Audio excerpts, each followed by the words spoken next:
On the 8th of May 1945, in the wrecked air war over Bavaria, Oberleutnant Erich Hartmann stood with his aircraft gone and his war over.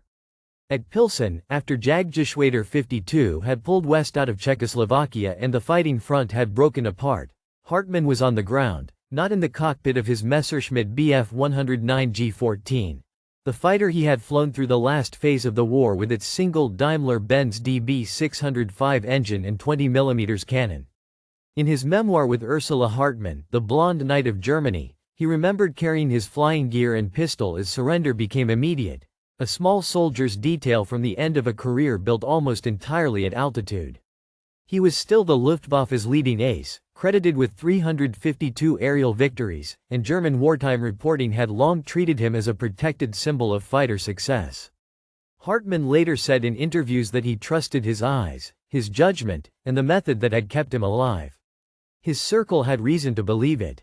General Major Dietrich Herwarbeck had commanded the Geschwader that carried his name value through the final retreat, and nothing in Hartmann's own record had yet taught him that reputation could be grounded.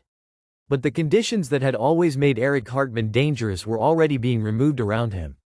The airspace he needed to hunt, the strips he needed to launch from, and the freedom he needed to shift with his unit were narrowing before the last shots around him stopped. He still looked like the ace in the record. The record no longer controlled the result. By the 8th of May 1945, after his final operational days with JG-52, Hartmann would surrender to U.S. forces in the American capture window that followed Germany's collapse, with 352 credited victories beside his name. That end is fixed at the start. The explanation is not. JG-52 was still a fighter wing built around the Messerschmitt Bf 109, a single-seat interceptor with one engine, one pilot, and very short endurance over the front. Its groups had to keep moving. American ground columns were already entering Bavaria and western Bohemia. Their pressure did not have to beat Hartmann in a dogfight. It only had to leave him nowhere workable to go. Even then, Hartmann's world still operated by routine. Orders moved through Jagdgeschwader 52. Aircraft were dispersed, prepared, shifted, and flown as the unit tried to stay intact during the retreat west. Major Gunther Rahl, who had earlier commanded 3 JG-52 and knew the culture of the Geschwader from inside, later described Hartmann as a pilot of extreme self-discipline and confidence in his own attack method.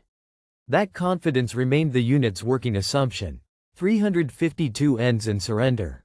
The force around Hartmann still behaved as if movement could preserve the old pattern for one more day. In The Blonde Knight of Germany, Hartmann described the final withdrawals as a search for fields, fuel, and orders while the front changed faster than the paperwork. That is the mini payoff. Named testimony from Hartmann's memoir, and an ace already standing on 352 credited claims. Before Bavaria and the final crossings west, the reputation had been built where JG-52 first made his tally climb. July 7, 1943. Over the Kuban bridgehead, Lieutenant Erich Hartmann of 9 Jagdgeschwader 52 was still early in the career that would define him, but the pattern was already fixed. Close in, fire late, break away fast. In Raymond F. Tolliver and Trevor J. Constable's biography The Blonde Knight of Germany, based on Hartmann's own account, he described getting so near an attack that he could see the enemy aircraft fill his windscreen before he fired. It was method, not showmanship.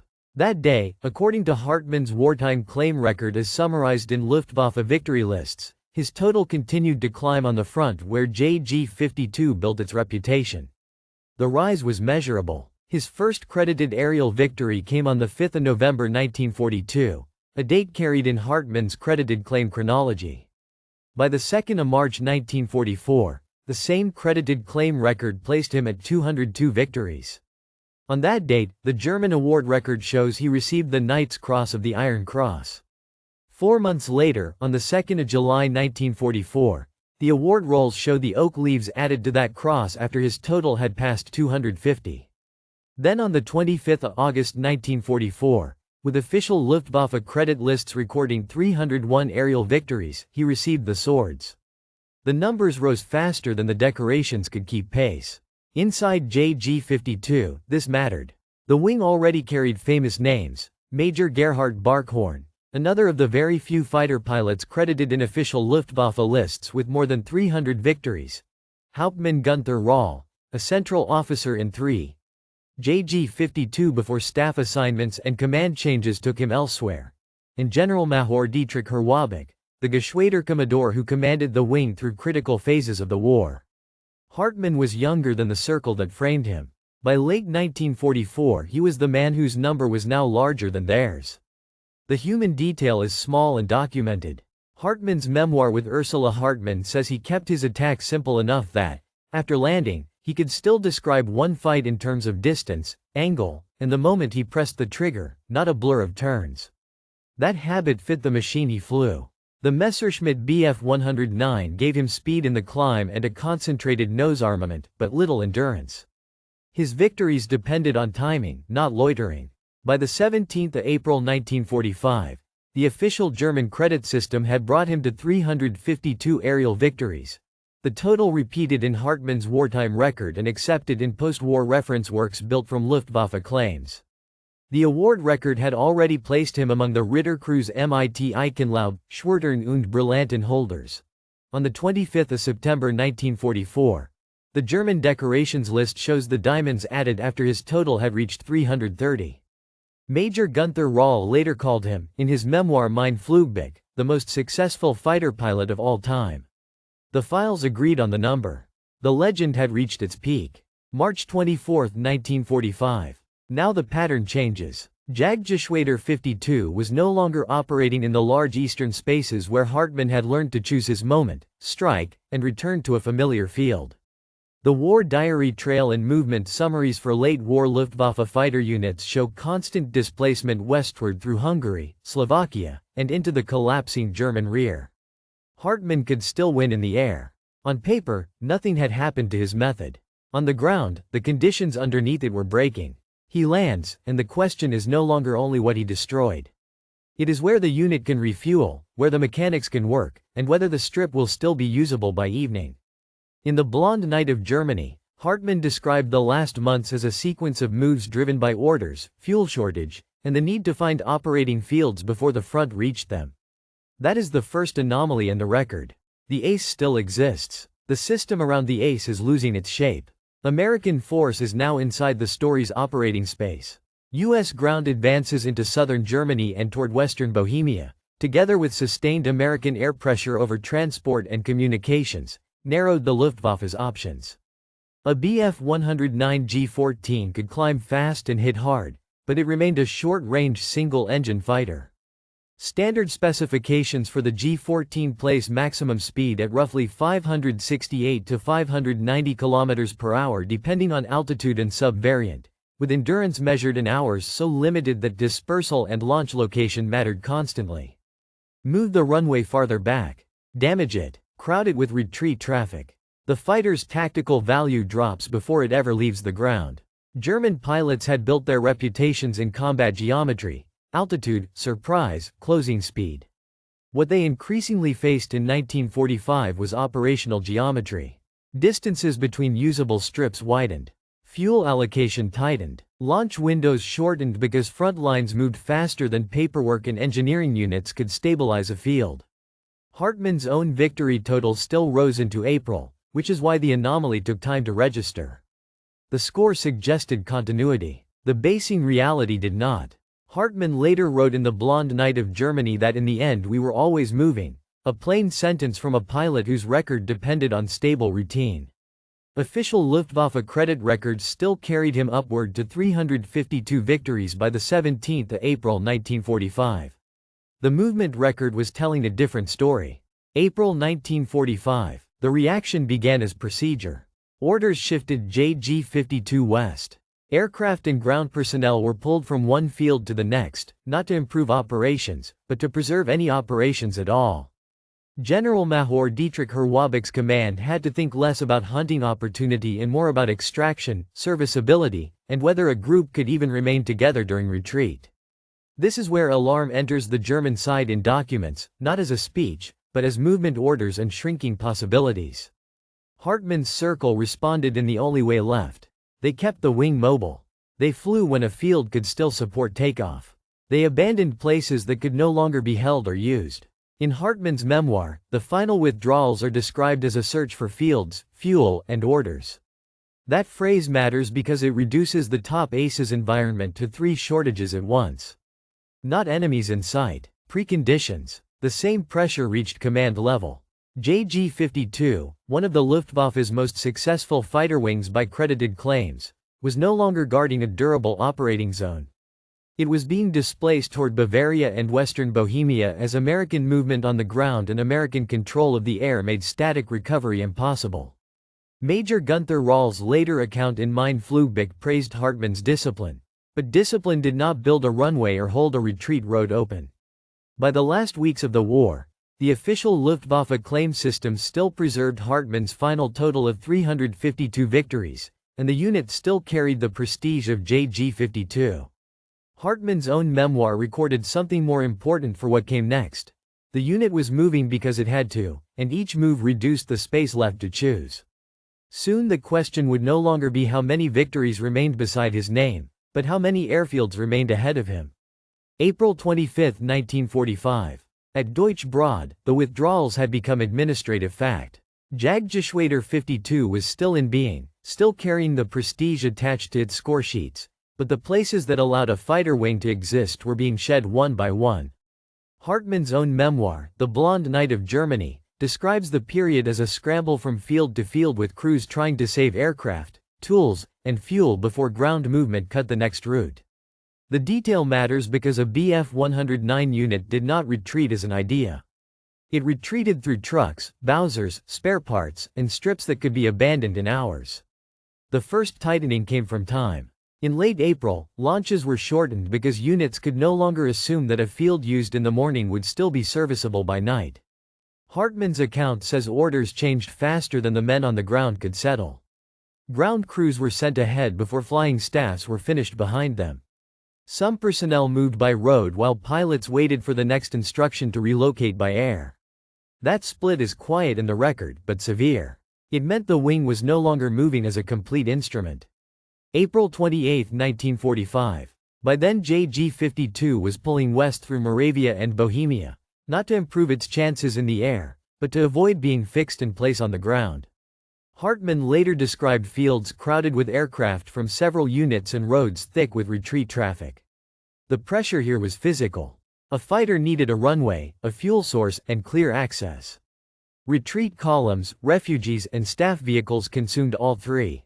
Every kilometer west narrowed choice rather than opening it. Another detail enters through late-war Luftwaffe practice. Dispersal, once a defensive precaution, became a sign of fear. Aircraft were spread out not simply against attack, but because nobody trusted one strip to remain available. Mechanics worked in fragments. Pilots slept where they could. Hartmann's memoir records the carrying of flying gear from one temporary halt to the next. It is a small object-level detail. A top ace reduced to moving his own equipment by hand. May 1, 1945. The command problem sharpened. Orders now had to account for more than air opposition. They had to account for capture zones. The western movement of JG-52 was driven by the desire to reach American forces rather than fall elsewhere, and that changed the meaning of every road and field.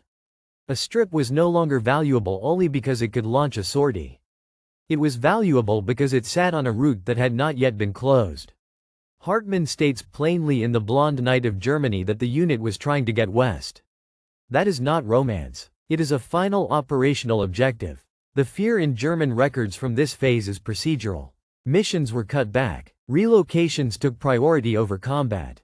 Ground echelons evacuated before stable basing could be arranged. Hartmann's credited total did not change the order of march. The man with 352 victories still had to wait on fuel trucks and movement instructions like everybody else. May 4, 1945.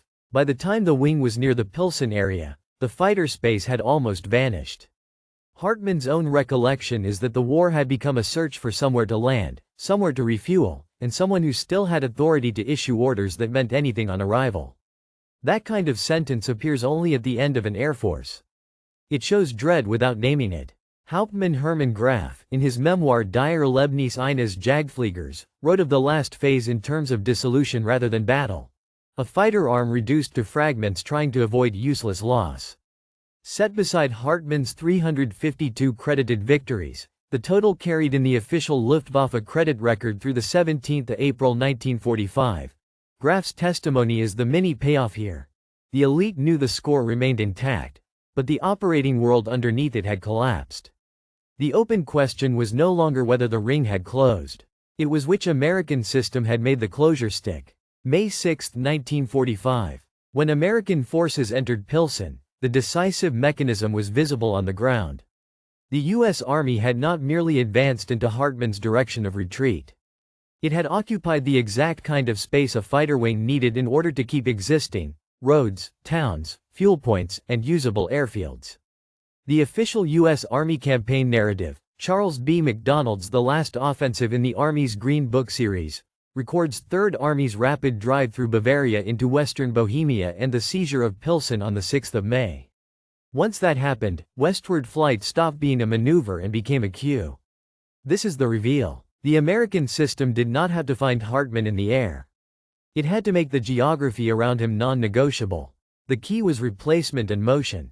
McDonald's official history shows Third Army sustaining its advance across southern Germany with armored and infantry formations moving faster than German staffs could stabilize rear areas. That mattered because Luftwaffe retreat depended on predictable pauses. American movement denied them. German fields were overtaken before engineering, fuel, and maintenance arrangements could mature at the next stop. The front did not just move. It skipped ahead. A second layer was captured infrastructure. Army operational records and captured field reporting from the late campaign show a pattern repeated across southern Germany and western Bohemia. American ground units entered airfield zones, secured them, and turned them from German assets into American space with almost no recovery interval. For a short-range fighter force, that was fatal. A Bf-109 without a stable strip was not delayed. It was neutralized. A third layer was volume. The United States Army Air Force's statistical record, in Craven and Cate's official history, places total American aircraft production during the war at tens of thousands, with fighter replacement and maintenance systems broad enough that forward pressure did not depend on preserving any single base or unit. JG-52 had to save aircraft individually. The American side replaced function systemically. That is why one abandoned Luftwaffe field mattered more to Hartmann than one lost American field ever could to the force closing in. A fourth layer was fuel and transport control. U.S. operational advance did not move alone. It moved with truck columns, bridging, engineer work, and command links that kept the advance coherent after the breakthrough phase. McDonald's account of the campaign emphasizes how rapidly Third Army could exploit once resistance weakened. For the Luftwaffe, that meant there was no breathing space in which a retreating fighter wing could reassemble and rebase. 352 ends and surrender. German leaders understood the mechanism. General der Jagdflieger Adolf Galland, in The First and the Last, wrote that by the final phase the fighter arm had lost the material basis for sustained action even where pilots remained. He was describing the same condition from above. Not lack of courage, but loss of system. Hartmann's unit felt it from below in every rushed departure. The most useful American evidence here is blunt.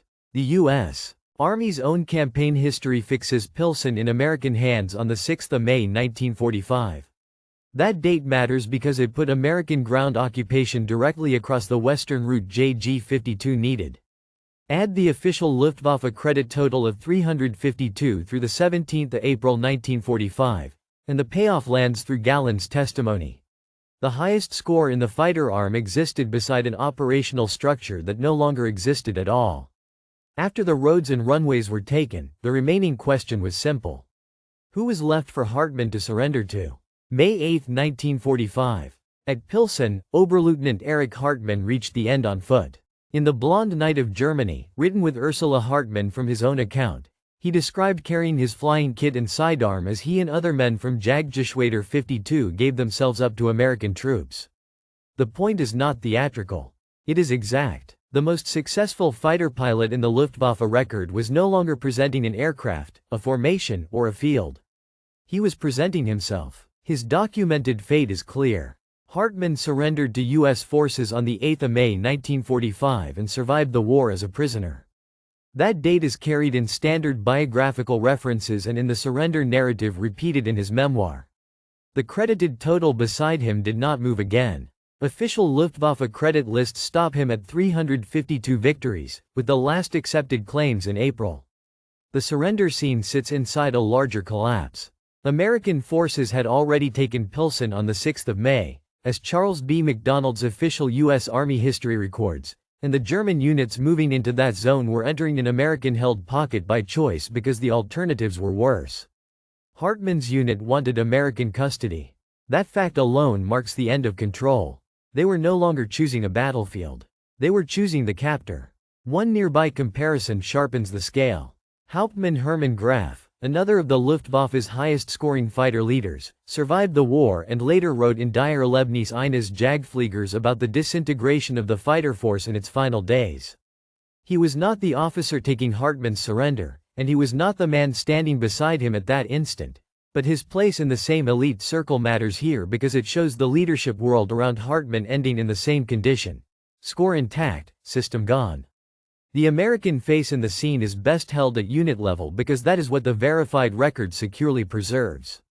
U.S. Army forces occupying Pilsen on the 8th of May were elements of 3rd Army that had entered the city 2 days earlier. McDonald's the last offensive anchors the capture of the city, and Hartmann's surrender occurred inside that American control. That is enough to fix the act without invention. The custody was American, immediate, final. Hartmann then crossed from legend to paperwork. Prisoner status replaced victory tallies. The uniform that had carried the diamonds to the Knight's Cross no longer gave him operational value. It identified a captive. In his own later account, the transition is abrupt.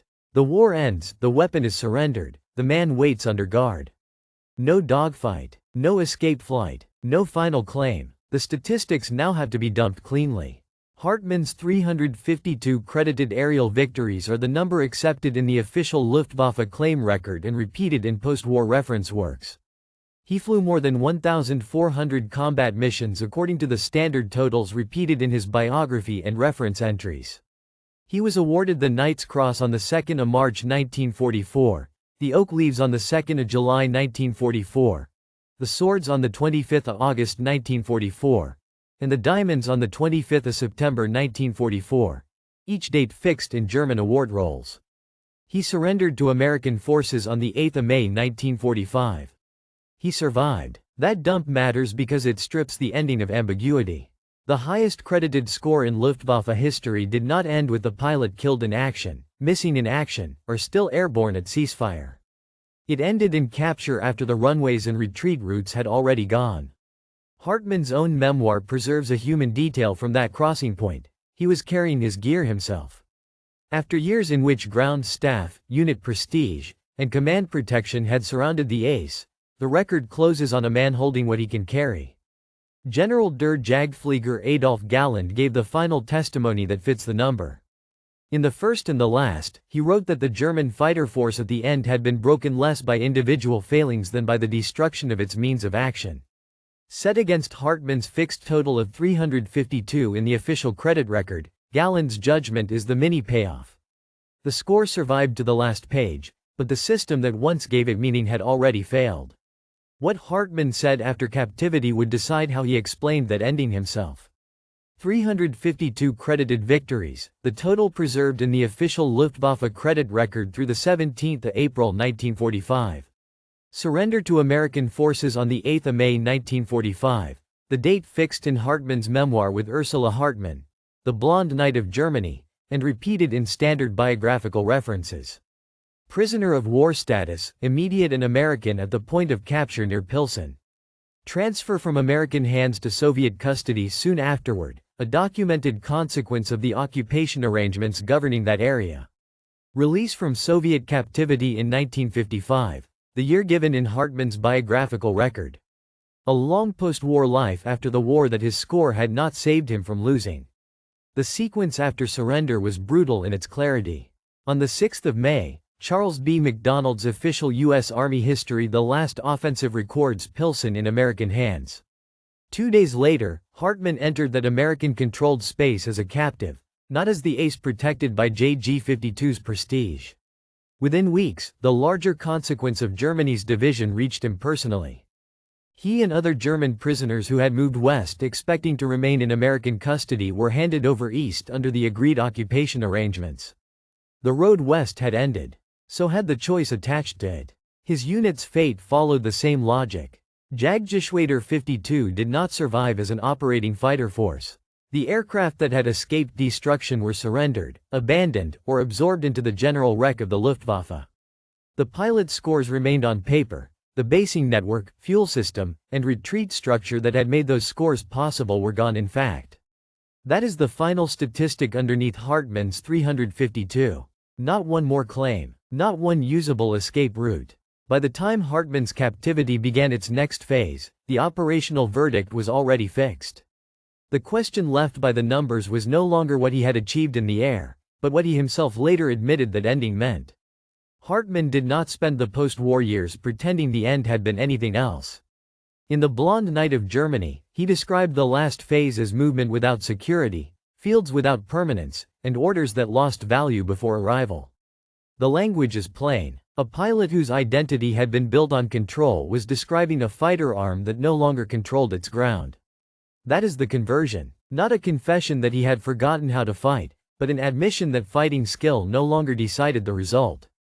In post-war interviews, Hartmann repeatedly returned to method. He trusted sight, surprise, and disciplined attack. Major Gunther Rall, in Mein Flugzeug, praised exactly those qualities. None of that changed the ending. The American advance into Bavaria and western Bohemia had already taken the runways, roads, and time intervals that a short-range Bf 109 force required. Hartmann's own account fits that reality from below. General der Jagdflieger Adolf Galland, writing from above in the first and the last, supplied the larger judgment. By the final phase, the German fighter arm had lost the material basis for sustained action. Hartmann's surrender is that judgment reduced to one man. Even the custody sequence sharpened the point. Captured officers told interrogators that Western surrender was preferable because American handling looked orderly and survivable. That attitude is documented across late-war German capitulation patterns. Hartmann's movement toward American lines placed him inside the same conclusion. The elite fighter world that had once measured worth in victory tallies was now measuring routes to captivity. So the record survived, and the illusion around the record did not. Hartmann could still be the credited leader with 352. He could no longer be the man who chose where the war would end for him. Once American ground occupation closed the usable airfields around Pilsen, the Luftwaffe ace became what the collapse had made every other retreating German flyer. A disarmed prisoner waiting for the next authority to take charge. What remained after that was memory, paperwork, and the afterlife of the name. Erich Hartmann came back from Soviet captivity in 1955. He later served in the new West German Air Force, the Bundesluftwaffe, and commanded Jagdgeschwader 71 Richthofen, a documented post-war turn in which the most famous surviving ace of the old Luftwaffe reappeared inside a different German state and a different air arm. He retired in 1970. He died in 1993. Those dates fix the long life that followed the surrender his victories could not prevent. Major Gunther Rall also served in the Bundesluftwaffe and rose to Generalleutnant before retiring. He died in 2009. General der Jagdflieger Adolf Galland lived into the Federal Republic as a public witness to the fighter war he had once directed and died in 1996. The central figures endured far beyond the aircraft, fields, and commands that had framed their wartime identities. Hartmann's place in memory remained durable but documentary. His claims survive in Luftwaffe credit compilations, award rolls, memoir literature, and aviation reference works. Museums in Germany and elsewhere preserve Messerschmitt Bf 109 examples and Luftwaffe material culture from the fighter war, even when no single surviving airframe can stand in for Hartmann's own last machine with certainty. The record is preserved more securely in paper than in metal. That is fitting. The ending was administrative as much as military. Victory lists, award dates, capture status, transfer papers, release year, and the opening image holds. On the 8th of May 1945, in the wrecked air war over Bavaria, Oberleutnant Erich Hartmann stood with his aircraft gone and his war over. The question at the start was how a man with 352 victories was boxed into surrender by an American advance that did not need to kill the legend to defeat him. The answer is now exact. The American advance closed the roads, occupied the airfields, and broke the retreat line before his record could matter any longer. 352 ends and surrender. A record can make a man famous, but it cannot give him a way out when the war around him has already taken the ground from under his wings.